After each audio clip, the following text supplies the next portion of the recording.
Hi, I'm Mohsen, and I'm so excited to welcome you to The Seeking Soul. This podcast is a space where we explore topics like philosophy, spirituality, and literature, often from perspectives you may not have encountered before. As someone who grew up traveling, I've had the privilege of witnessing the deep similarities between cultures and people, even when mainstream narratives focus on what divides us. As an Iranian American, I've always felt to share the beauty, wisdom, and lessons from my Eastern heritage with my Western community, and vice versa. My hope is to be a bridge between these two worlds, fostering the sense of oneness and unity. With the help of AI, this dream feels more achievable than ever. Using documents and notes, I've provided with the link of the sources in the description. Along the way, you might encounter ideas that feel new, challenging, or even uncomfortable, and that's okay. That's the purpose of this space, to listen with empathy and approach every perspective with love and curiosity. Welcome to the Seeking Soul.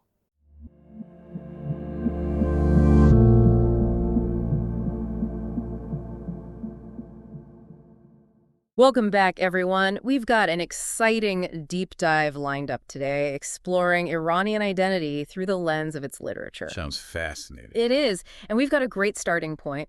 Our source this time is an excerpt from a Farsi lecture, Adabiyat Darmani, which translates to literature as therapy. Okay, I'm intrigued already. Literature as therapy. That suggests a pretty deep connection between the written word and, I guess, the soul of a culture. Exactly, and that's precisely the approach this lecture takes, going beyond just the historical facts and figures to uncover how literature reflects the true essence of Iranian identity. It's not just about what happened, but how people felt, what they valued, what they dreamed of. Makes sense. So how does the lecture actually go about doing that? Well, right from the start, the lecturer makes this really compelling point. They say literature acts as a mirror, reflecting the true essence of a culture. A mirror, huh? That's a powerful image. It is. They even compare history to a carefully constructed path. Like, you might be following a set route, but you don't necessarily see what's hidden beneath the surface. Ah, I see. So history might give you the official narrative, but literature gives you the raw, unfiltered experience. That's the idea. They describe literature as a messe de minuit, or midnight feast, offering a raw, unfiltered glimpse into the soul of a people. Okay, a midnight feast. I like that. So we're getting at the hidden stories, the whispers in the dark, the things that official accounts might try to gloss over. Exactly. And that brings us to one of the key themes that runs through a lot of Persian literature, what the lecture refers to as God consciousness. God consciousness. Okay. Can you elaborate on that a bit? What exactly does that mean in the context of Persian literature? It's basically this idea that awareness of the divine, of a higher power, permeates every aspect of life and is reflected in their stories, their poems, their plays. I see. So it's not just about religious texts. It's woven into the fabric of their literary tradition as a whole. Exactly. And there's this really striking quote from the lecture that I think captures this beautifully. It says, "God is found not just in the heavens, but in the face of humanity." Wow. God is found not just in the heavens, but in the face of humanity. That's powerful. It suggests profound connection between the divine and the human experience, not a separation. Right. It's not about looking up to the sky for God, but seeing the divine spark within each other in the everyday moments of life. So this idea of finding the divine in the human experience, it kind of leads into the next point, right? The lecture talks about beauty in Persian culture and how it's seen as something sacred. You got it. They argue that beauty is sacred precisely because it reflects that divine light we were just talking about. It's not just about being aesthetically pleasing, it's about connecting to something deeper, something transcendent. That's interesting. It makes you think about how we view beauty in the West, right? Is it mostly about appearances, about superficial things, or do we also see it as something deeper, something connected to a spiritual dimension? That's a great question. And I think the lecture challenges us to consider those different perspectives on beauty. They're arguing that in Persian culture, beauty is a way of experiencing the divine, of connecting to something larger than ourselves. Makes sense. And it sounds like this lecture isn't shying away from challenging some Western assumptions. Not at all. In fact, the next point they make really emphasizes that openness and acceptance that seems to be woven into Persian literature. They talk about how it embraces diverse faiths and viewpoints, even those that might seem contradictory at first glance. Okay, so we're talking about tolerance, Well, Pat, openness to other beliefs and ways of thinking. Exactly. And to illustrate this point, They bring up the story of the three magi following the star. The wise men who traveled from the east to find the baby Jesus. Yeah. The lecturer uses that story to symbolize this willingness to embrace a light, regardless of its origin. It's about being open to different paths and beliefs, not just tolerating them, but actually seeking understanding. That's a beautiful way to put it. Seeking understanding. And they go even further than that, right? There's another quote you mentioned that really stuck with me. You mean the one about seeing the divine in a Christian beloved within a church? Yes, that's the one. It just speaks volumes about the kind of tolerance and acceptance that we're talking about here. It's not about imposing one belief system on everyone else, but recognizing the inherent value in different perspectives. Absolutely. And I think that sets the stage really well for the rest of our deep dive. We've seen how the lecture emphasizes literature as this mirror reflecting the true essence of a culture, and how those core values of God consciousness and tolerance are woven into the very fabric of Iranian identity. Yeah, it's a great foundation. I'm really curious to see where this goes next.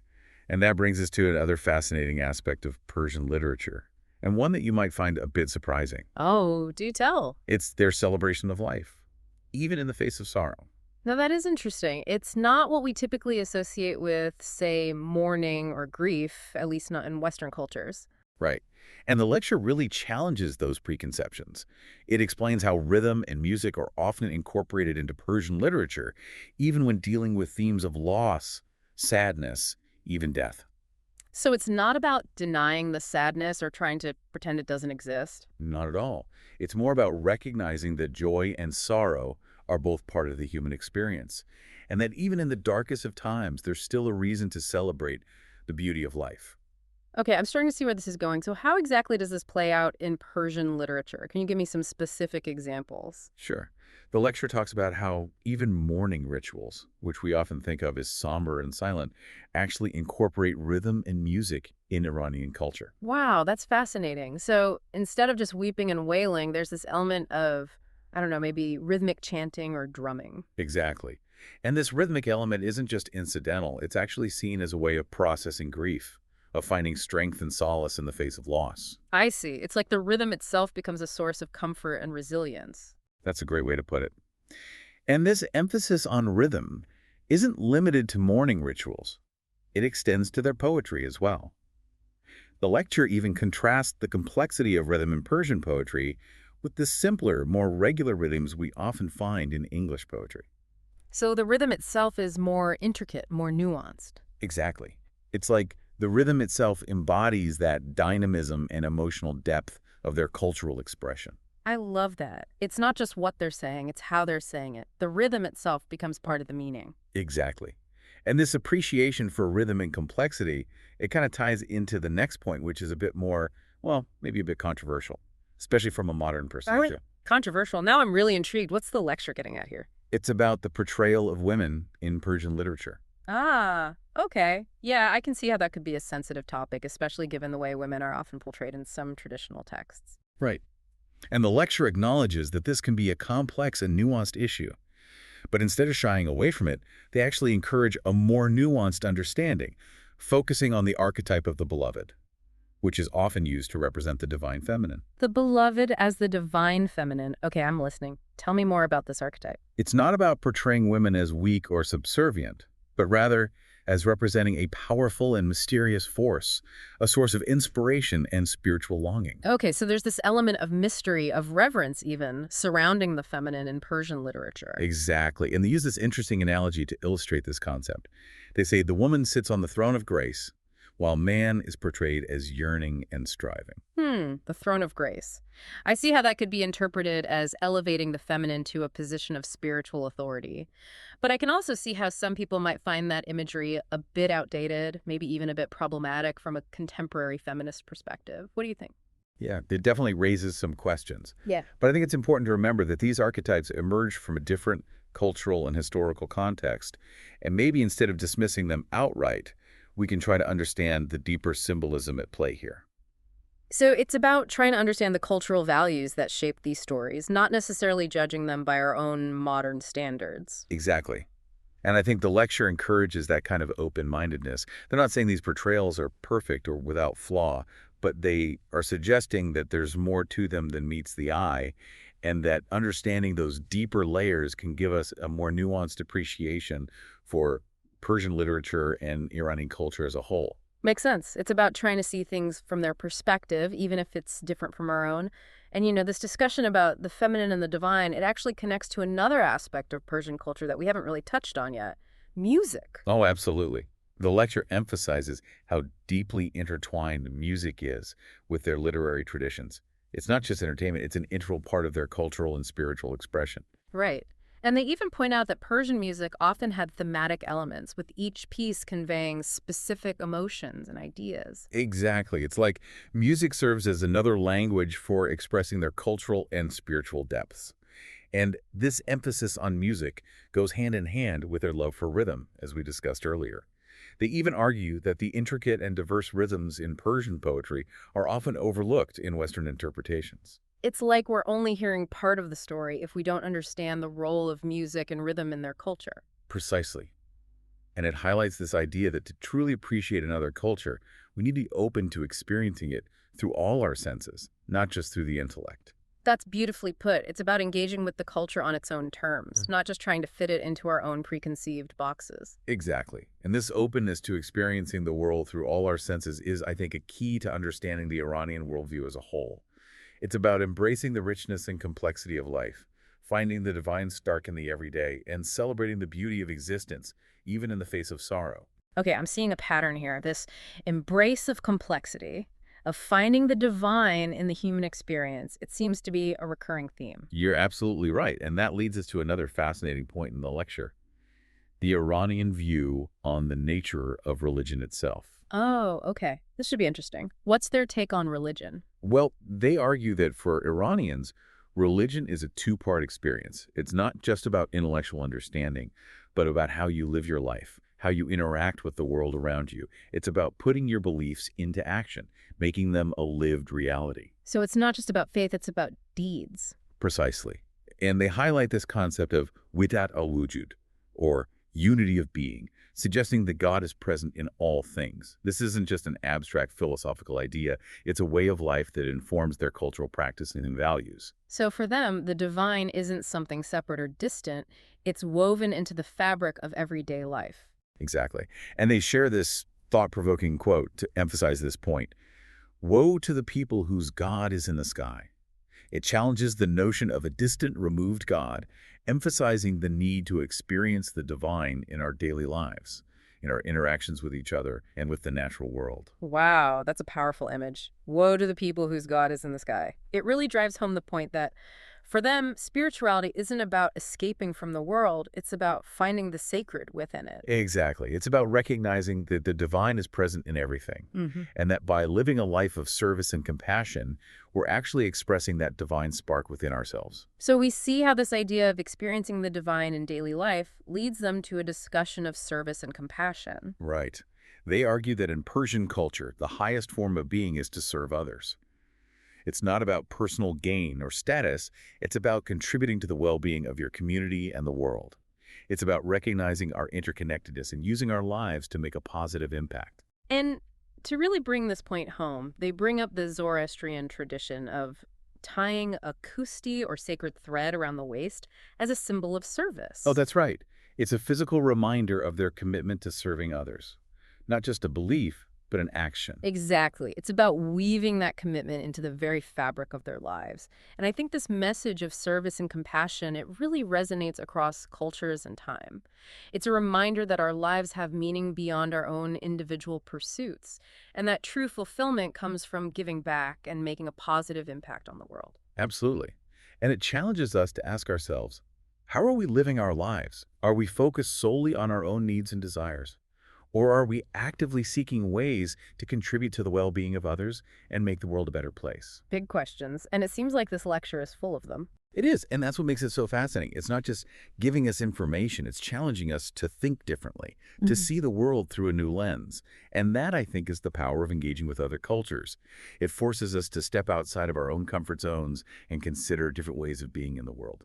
Couldn't have said it better myself. Okay. So to kind of recap this part of our deep dive, we've explored how the lecture sets forth this idea of religion as a two-part experience. Intellectual understanding combined with living a life of service and compassion. And central to that is the concept of Widat al-Wujud, this idea that the divine isn't distant and separate, but actually present in every aspect of their lives, motivating them to contribute to the well-being of others. Beautifully summarized.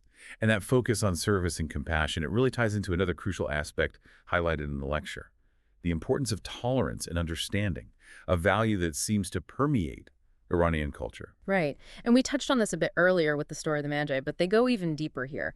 They argue that historically, Persian culture has been very open to other religions and perspectives. They don't just tolerate differences, they see the divine light in all faiths, not just their own. Exactly. And to drive this point home, they bring up that story of the Magi again, those wise men who followed a star to Bethlehem, Yeah. even though it led them to a different religious tradition. Right.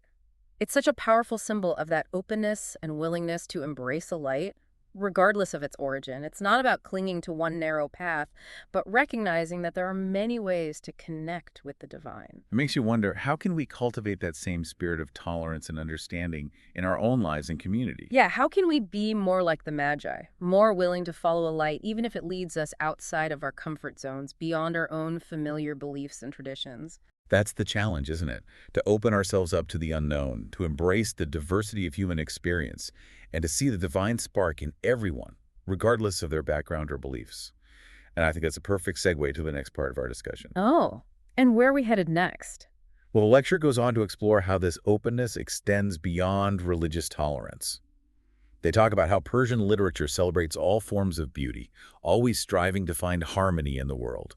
They even connect this to the intricate designs and patterns found in Persian rugs, architecture, even their music. You know, I've always been captivated by the intricate details and vibrant colors of Persian rugs. They're mesmerizing. Right. And they're not just beautiful objects, they're actually symbolic representations of this idea of finding harmony and balance in the world.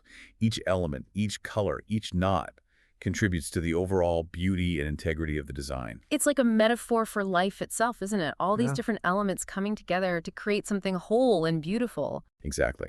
And they argue that this pursuit of harmony and beauty is directly linked to their spiritual beliefs. They see the divine reflected in the order and balance of the natural world. So it's not just about aesthetics, it's about connecting to something deeper, something spiritual. Precisely.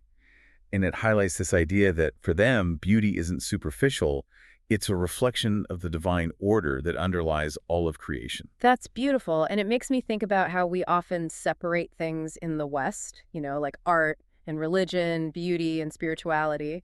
But this lecture suggests a more holistic view, where these things are all interconnected. I agree, and that interconnectedness, that sense of wholeness, it's a recurring theme throughout the lecture. So I'm gathering that this idea of balance is pretty central to the Iranian worldview. You got it.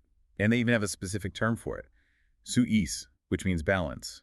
It's about finding that sweet spot between extremes, not getting too caught up in one way of thinking or being. It's about embracing the paradox, right? The light and the shadow, the joy and the sorrow, the masculine and the feminine. Exactly. It's about recognizing that life is full of contradictions, and that true wisdom lies in finding a way to hold those contradictions together, to create a harmonious whole. I like that. It's a very holistic approach to life, isn't it? And it reminds me of another aspect of Persian culture that we often hear about.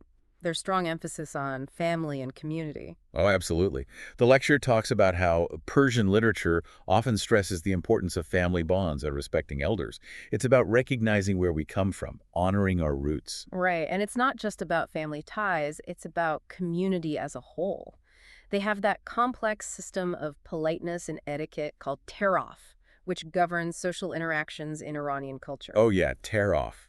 It's fascinating, isn't it? All those intricate rules about how to offer and receive gifts, how to show hospitality. It's like a whole language in itself. It is, and it's all about showing respect, humility, and consideration for others.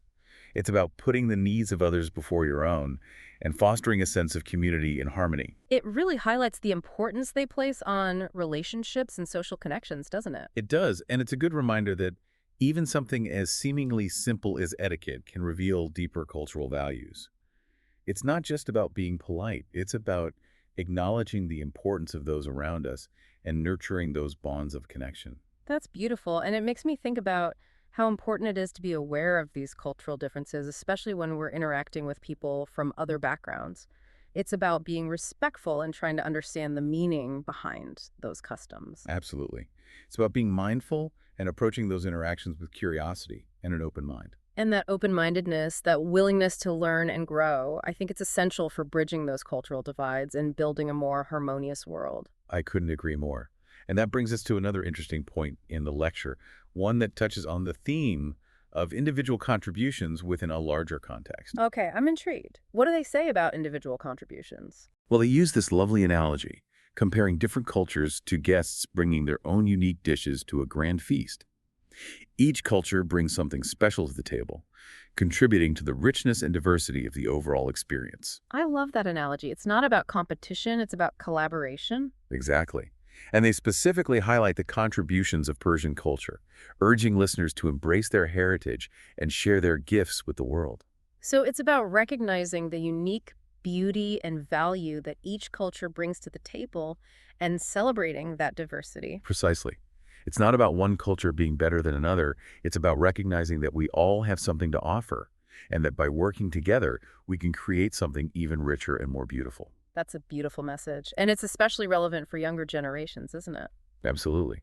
They encourage young people to learn about their cultural roots, connect with their heritage, and find inspiration in the wisdom of their ancestors. It's about carrying the torch and keeping those traditions alive for future generations. I think that's a really important point. It's about honoring the past while also looking to the future. And that brings us to another interesting theme that emerges in this part of the lecture. The idea that identity isn't fixed or static, but fluid and evolving. Exactly. They argue that identity is a process, not a product. It's constantly being shaped by our experiences, our relationships, and our interactions with the world. It's like we're always becoming, never quite arriving. That's a great way to put it. And to illustrate this concept, they use this beautiful analogy, comparing human identity to the countless shadows cast by a single light source. Oh, I like that. Each shadow is unique, but they all originate from the same source. Exactly. It's a reminder that while we may share certain cultural values and traditions, we each experience and express those values in our own unique ways. It's about recognizing the individual within the collective. Precisely. And that diversity of expression, it's something to be celebrated, not feared. It's what makes the human experience so rich and multifaceted. Right. And it ties back to that importance of tolerance and understanding that we talked about earlier. The more we embrace the diversity of human experience, the more we expand our own perspectives and grow as individuals. Absolutely. It's about recognizing that we all have something unique to offer, and that by learning from each other, we can create a more harmonious and vibrant world. Beautifully said. And it sounds like we've covered a lot of ground in this part of our deep dive. We've gone from the Iranian perspective on religion and tolerance to their emphasis on family, community, and even the fluid nature of identity. It's a lot to take in. It is. But it's all connected, isn't it? It all points to this holistic understanding of the world, where everything is interconnected and each element plays a vital role in the larger tapestry of life. That's a great way to put it. It's about seeing the bigger picture, understanding how all these different pieces fit together to create something whole and beautiful.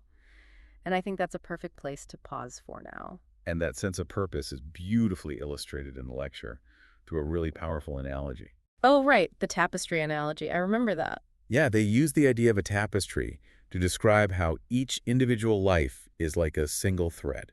And how each thread, even though it might seem insignificant on its own, is actually crucial to the overall beauty and integrity of the design. Exactly. It's a reminder that even the smallest actions, the smallest choices we make, can have a ripple effect, impacting the lives of others in ways we may never fully understand. It's like that butterfly effect idea. One small flap of a butterfly's wings can create a hurricane on the other side of the world. Exactly. And it ties back to that idea of interconnectedness that we've been talking about. Our lives are interwoven, and even seemingly insignificant acts of kindness or compassion can have a profound impact on the world around us. It's a beautiful reminder that we're all connected, and that even though we might feel small or insignificant at times, our lives do have meaning and purpose. And that brings us to another really interesting point that the lecture touches on, the concept of social justice in Persian culture. Okay, yeah, I was wondering when we'd get to that. It's a topic that's obviously very relevant today, not just in Iran, but around the world. Absolutely. And it's not just a modern concern. The lecture points out that social justice has been a central theme in Persian thought and literature for centuries. So how do they approach social justice? What does it mean to them? Well, they argue that it's not just about charity or helping those in need. It's about creating a society where everyone has the opportunity to thrive and reach their full potential. It's about leveling the playing field, ensuring that everyone has a fair shot at a good life. Exactly. And they point to many examples in Persian history of rulers and leaders who worked to establish just and equitable societies where the rights of all citizens were protected, regardless of their social status or religious beliefs. So it's not just an abstract ideal, it's something they've actually strived for throughout their history. Right. And they also highlight the importance of education and knowledge as tools for empowering individuals and creating a more just and equitable society. Knowledge is power, as they say. Exactly. It's about giving people the tools they need to succeed, to break free from cycles of poverty and oppression, and to create a better future for themselves and their communities. It's a reminder that social justice isn't just about handouts or charity. It's about creating a system where everyone has the opportunity to succeed and where the basic needs of all are met. And that vision of a just and equitable society, it's something that continues to inspire and motivate people around the world. It does. It's a reminder that we all have a role to play in creating a more just world, and that even small acts of kindness and compassion can make a difference. And speaking of inspiration, the lecture also talks about the power of art and beauty to uplift the human spirit and inspire positive change. Yeah, they have such rich artistic traditions in Persia. From those incredible carpets and calligraphy to their architecture and music, it's mind-blowing. It is, and they argue that these art forms aren't just aesthetically pleasing. They're expressions of the human spirit that have the power to transcend cultural boundaries and touch the hearts of people everywhere. Art as a universal language, I like that. Right. It can speak to us on a level that words sometimes can't reach. And they even suggest that beauty itself can be a pathway to the divine, a way of experiencing the harmony and perfection of the Creator. It makes you think about all those breathtaking mosques and palaces, the intricate designs, the vibrant colors. It's like stepping into another world. It is. And that sense of awe and wonder, that feeling of being transported to another realm, that's part of the power of art. It can elevate us, connect us, and inspire us to create a more beautiful and compassionate world. So it's not just about admiring beauty, it's about letting it transform us, letting it inspire us to create more beauty in our own lives and in the world around us. And that creative impulse, that desire to bring beauty into the world, it's not limited to traditional art forms. It can be found in everyday acts of creativity, from the way we decorate our homes to the way we interact with each other. Right. It's about finding beauty in the mundane, in the everyday moments of life. Exactly. And that brings us to the lecture's powerful conclusion. The expert shares an anecdote about an Iranian rug maker in London who, through his craft, made a statement about his heritage and his identity. It's a really touching story, and it highlights this idea that each of us can contribute to our cultural legacy in our own unique ways. It's about finding your own way to express your heritage, to connect to your roots, and to share those gifts with the world. Precisely. And the lecture ends with a call to action, encouraging listeners to delve deeper into Persian literature, to explore this rich and complex world for themselves. It's an invitation to discover the hidden treasures that await those who are willing to step outside of their comfort zones and embrace the beauty and wisdom of another culture. So we've come to the end of our deep dive, and I have to say, it's been a really fascinating journey. We've covered so much ground, from the idea of God consciousness and tolerance, to the power of rhythm and music, the portrayal of women, the emphasis on family and community, and the importance of social justice and beauty. It's a lot to take in, but I think it gives us a much richer and more nuanced understanding of Iranian identity and the values that have shaped their culture. I completely agree. And I think one of the key takeaways for me is this idea that there's always more than one way to see the world. By engaging with other cultures, by opening ourselves up to different perspectives, we can challenge our own assumptions, expand our horizons, and ultimately grow as individuals. Beautifully said, and I think that's a perfect note to end on. So, to all our listeners out there, I encourage you to take up the lecture's challenge. Dive into the world of Persian literature, explore its hidden treasures, and see what insights and inspiration you might find there. You might be surprised by what you discover.